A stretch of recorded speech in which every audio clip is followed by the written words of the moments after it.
Hello, I'm Kevin Hayes, the Story Man, and this is the Nightly Bedtime Story Podcast, where you can hear a bedtime story every night. Tonight's bedtime story is Toads and Diamonds, written by Charles Perrault. I hope you like it. Toads and Diamonds. A bad-tempered widow had 2 daughters. The eldest was like her mother, both in feature and disposition, while the youngest resembled her father. She was sweet-natured always, and as pretty as she was gracious. The widow doted on the daughter who was so like herself, but had no love for the other, whom she compelled to work hard all day, and to live upon the leavings of her elder sister. Among her other hard tasks, she was obliged to carry water every day from a great distance. One day, when she had just filled her pitcher at the fountain, an old woman asked to drink from it. "With all my heart," replied the pretty girl. Glad to show a kindness to one old and frail, she held the pitcher while the woman quenched her thirst.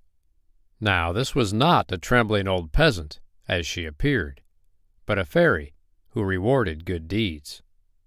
"Your face is pretty, and your heart is gentle," said she. "For your kindness to a poor old woman, I will make you a gift. Every time you speak, from your mouth shall come a flower or a jewel." When the girl reached home, her mother scolded her for her long absence. "Pardon me for being away so long," she sweetly replied. As she spoke, some pearls and diamonds fell from her lips.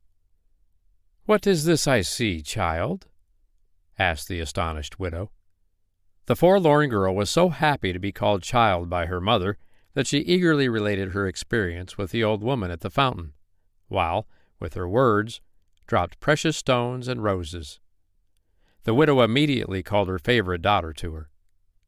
"Fanny, would not you like to have the same gift as your sister?" asked she. "Go thou to the fountain and fetch water, and if an old woman asks thee for a drink, mind you treat her civilly." The girl refused to perform the menial task until the widow lost patience and drove her to it. Finally, she took the silver tankard and sullenly obeyed. No sooner was she at the fountain than from the woods came a lady most handsomely attired, who asked the arrogant girl for a drink from her pitcher. "I have not come here to serve you," she rudely replied. "But take the pitcher and help yourself for all I care. I would have you know that I am as good as you." The lady was the fairy, who had taken the appearance of a princess to see how far the girl's insolence would go.